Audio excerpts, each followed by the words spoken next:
Okay. Over to you, Steve. Well, hello everyone. I would need to probably say in advance that there is some relevance to the picture in the background. Yeti is one of our products, so in case anybody's not heard of us before or heard of the product, that is the reason. It's not just a random picture. So yeah, thank you very much for joining myself and my colleagues today.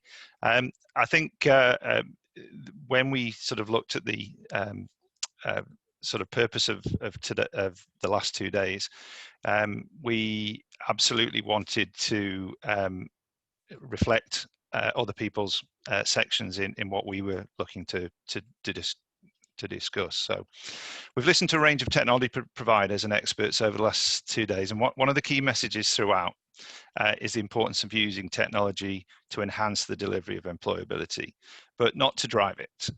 It's the people remain the critical element in delivering the outcomes and the solution for tackling high unemployment. That's absolutely our mantra, and I think over the last sort of 30 and 40 years of employability, the things that are done by the individual advisors and employer engagers and all the other people is what makes the difference. So we absolutely sort of espouse that view. The session today is named People, Process and Technology. Basically, if you recruit the right caliber of advisor, you train them to do the right things, you design and implement robust processes, you're well on the way to success. And in the world of the Internet of Things, technology is a powerful ally. And if deployed wisely, it can add real value to improve the effectiveness of a program. But I say used wisely very, very much. Right, Helen, if you could click on the next button.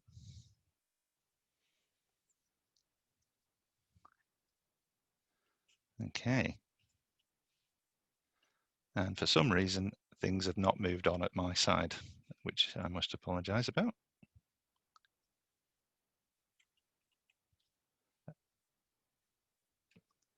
Okay.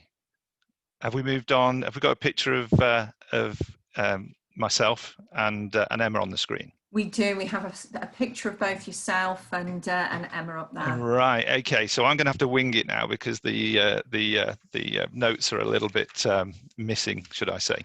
So approaching our 36th year in business, CogniSoft have been delivering systems for the skills and employability market much of that time. This has been through high unemployment with mass scale sort of programs, and even in more recent times with high employment, working with providers that to deliver services to the more niche areas and the hardest to reach. So this is ranging from programs like Flexible New Deal Work Program all the way to Health and Work Program and building better opportunities and lots of local and regional initiatives. So I want to introduce the two people involved in the session today. Emma is my producer, though she's we are having some technical issues, so I think we're going to I'm going to, as I say, have to wing it to a certain extent. But Emma's been with CogniSoft for over 30 years, and the knowledge that she's gained over those 30 years in terms of how systems and how processes work within the employability sector has driven us to be where we are today, and we still believe strongly in the sector and the power of technology to support that. For my sins, I joined CogniSoft just under 2 years ago, not from a software background. I've spent 16 or 17 years thereabouts in employability skills, apprenticeships, and other types of qualifications and programs ever since. But I think what we cannot sort of stress enough is we don't have all the answers for all of these, all of the challenges that are out there. We have to have events like this. We have to have, speak to our current clients, we have to speak to our existing potential clients, and we have to talk with organizations like the IEP. It's absolutely imperative that we keep in that, and that this is to identify how we can help. So we know that technology is has the ability to open up new possibilities. You can certainly help service cost, resourcing and capacity. But there is a tipping point, we would suggest, that you reach when the law of diminishing returns suggests that maybe technology for technology's sake is not practical. So in today's session, we're keen to look back at the informative session that's just preceded from EMSI, and then take a broader view across the wider conference and so on. So yes, Helen, if you could click on a slide.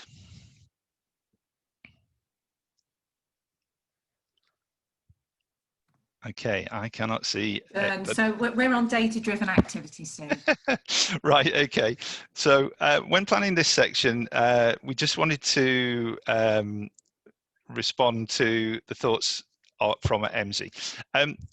Labour market intelligence has really been around for some time, and the theory of labour market intelligence about understanding the markets where the job supply is, and hence by default where it's not.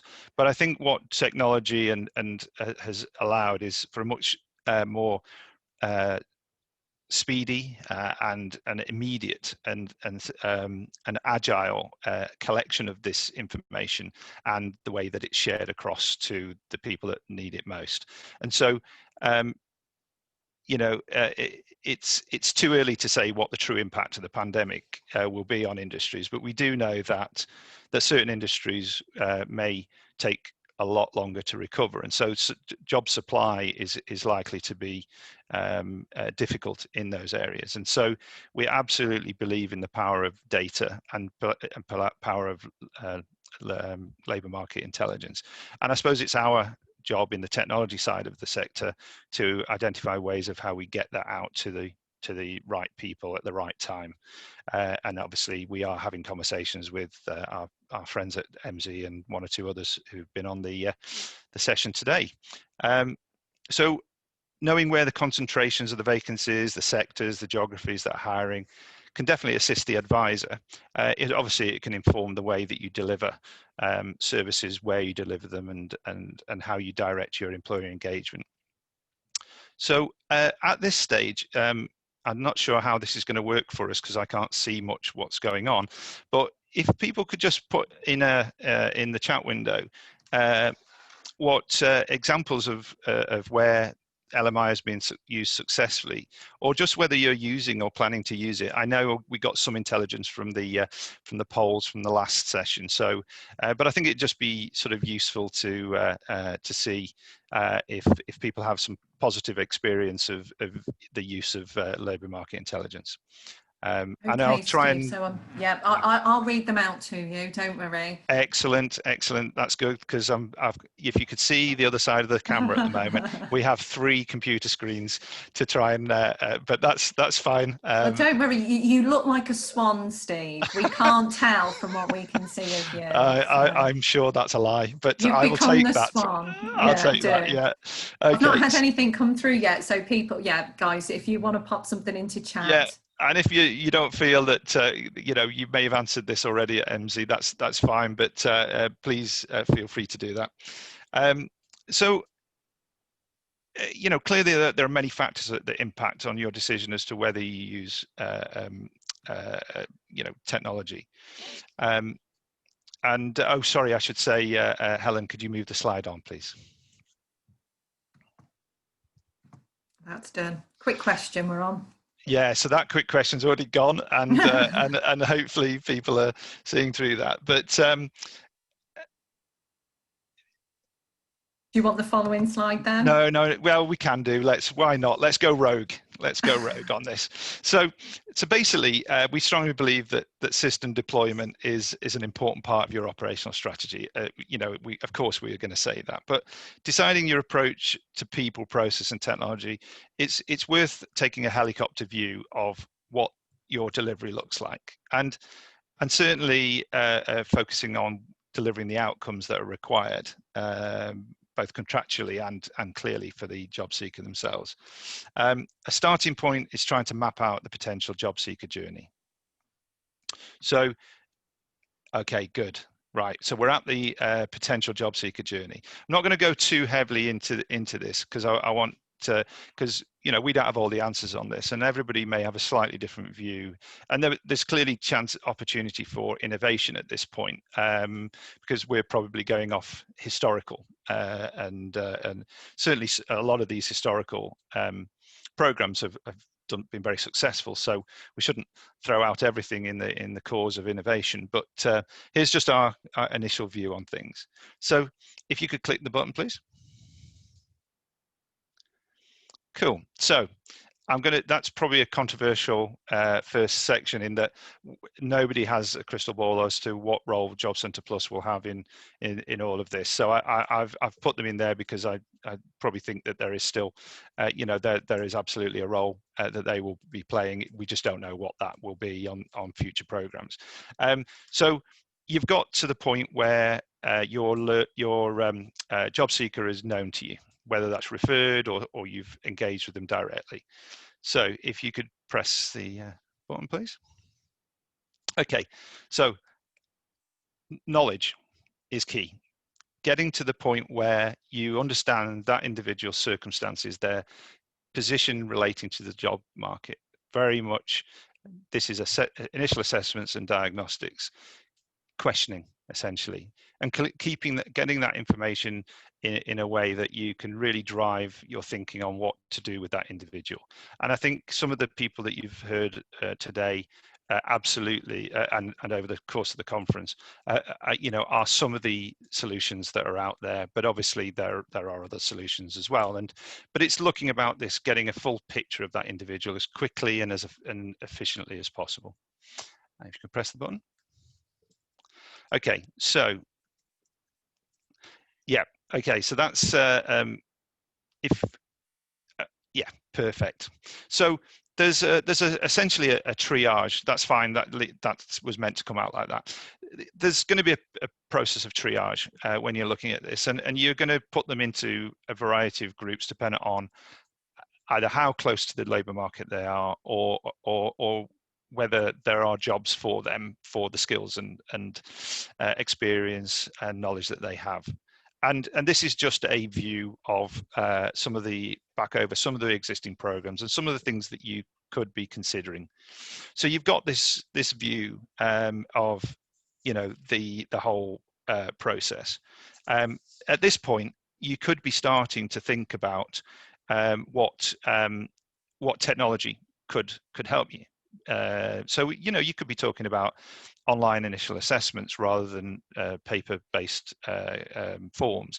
You could be talking about e-learning, be it in terms of information, advice and guidance, or indeed distance learning, so with a more sort of moderated approach to it, but using online resources, and all manner of different approaches. And we're using Zoom at the moment, and clearly Zoom is one of the many online productivity suites that you can use.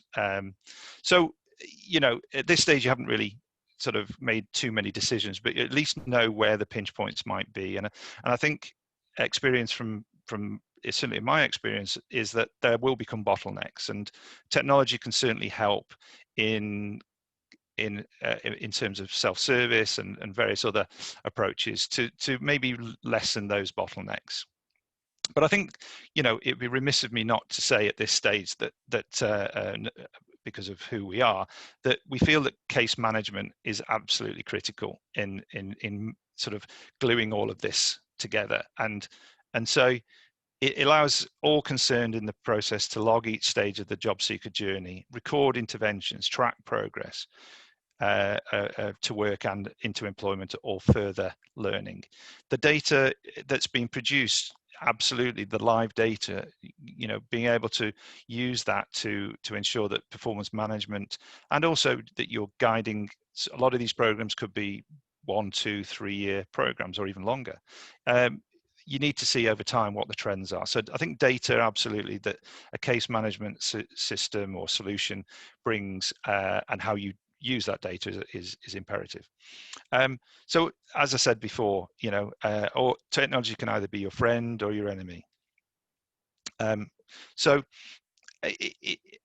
you know, you need to look at it from whether it's wise for you to use it. Okay, so if you could press another slide, please. So I think you certainly, having talked about how you might plan the job seeker journey, it's now looking at how you deploy technology. So asking yourself fundamentally, you know, are we replicating something we already have, or is there something we already have that can be repurposed? Now, that doesn't always make financial sense in some respects. So you also have to ask questions like, can what you're looking to implement deliver efficiencies, and can it be deployed on time? Absolutely critical here. You know, if given unlimited funds and unlimited time, you can do wonderful things, but reality is that these programs are likely to be deployed quite quickly and need to be up to pace quickly also. As they grow or contract over time, is the solution scalable to work with that? I think there's certainly a huge benefit in being able to manage multiple programs, and particularly across maybe skills and employability, where the line is blurred significantly over recent years and is ever closer. So the ability to sort of shift people depending on what phase they are at within their journey. Horrible phrase, but return on investment. You absolutely have to look at what does it cost, and are you getting true return on that investment? So, and finally, do you really need it? I think that's probably the first question that you need to ask. And it might sound strange coming from a technology provider, but we want customers to approach us having really thought about what they might not know what they need, what the solution is, but at least they've thought about whether or not it's something that they're committed to. So I think there's just a few hints and tips, and at that early stage of deciding on it. Yes, Helen, if you could press on. Okay, so I just wanted to drop this slide in. It's not going to be the same for every potential organization, so absolutely we need to look at each case on a case-by-case basis, but very much this is a view as to what could a system deployment could be, and the way that it's integrated, so that that you're not having to duplicate you know, keying in, or that information is shared across a variety of teams where and when it's required. Absolutely making sure that the key stakeholders in this, the job seeker, your employability team, and the employers, and any supply chain that you have are all connected, and that you know, it's delivered in a stable and secure way. You know, we've talked across this conference about the potential security issues that online brings us. Having a system that is absolutely secure is going to be paramount, and so choose your suppliers wisely, clearly. So Helen, if you would press again. I think it's probably fair to say that we absolutely, I mentioned about caution, and caution for me was very much in the area of not technology for technology's sake. This is very much about not presuming that everyone has the same level of ability when it comes to the access to the digital world. And it actually doesn't matter how big a group this is, but it is a significant group nonetheless. If you've got people who are likely to fall into the hardest to reach in your cohort, then absolutely you need to be delivering services in a way that they can access them more readily. And self-service may not be suitable for everyone, and certainly considering what you might put in a self-service side is also paramount.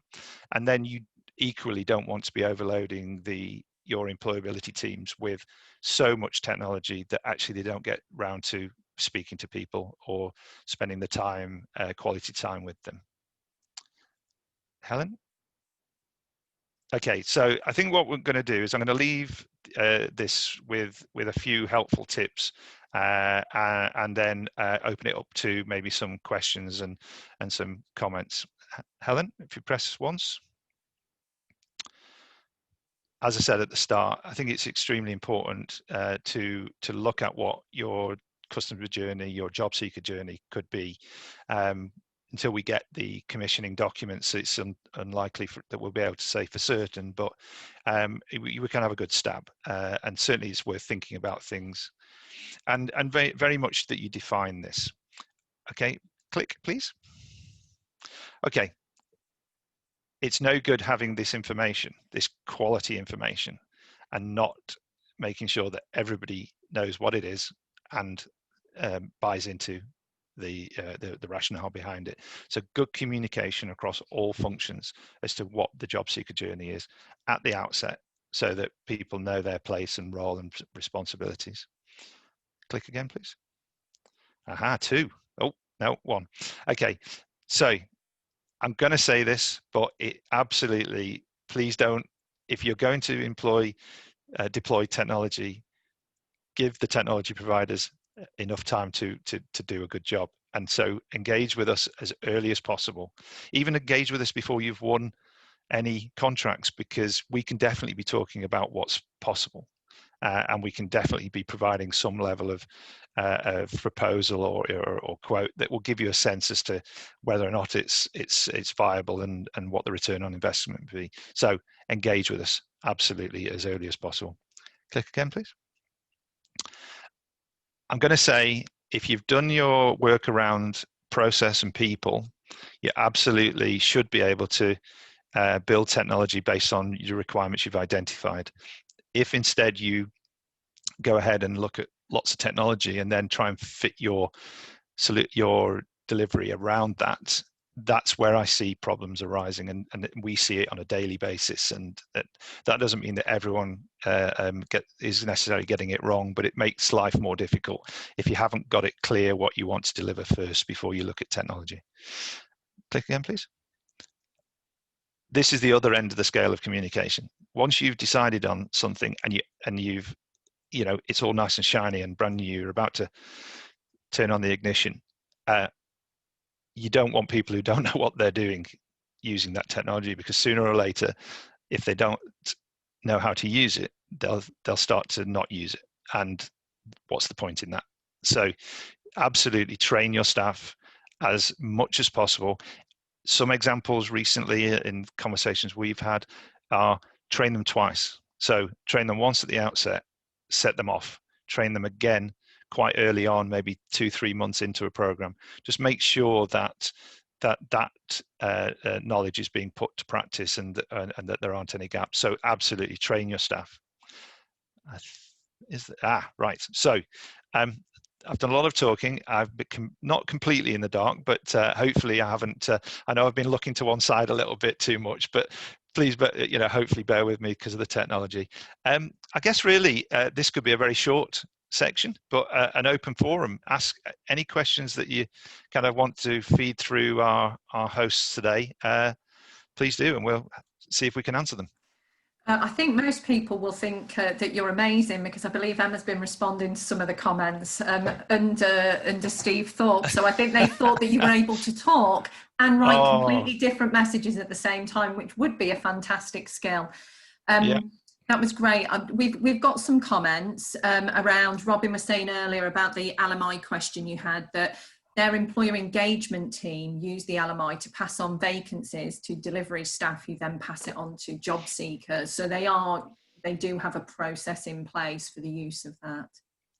Yeah, we certainly we're sort of debating, I suppose, in advance of more detailed discussions with potential partners, how we would present this information, and certainly having something sitting within our solution where an advisor could literally, from the data that's been inputted up to this point in terms of preferences and skills and so on, could almost create a small usable document. I think the usable is the operative word there, and so technology absolutely has the ability to do that, and to make sure that happens.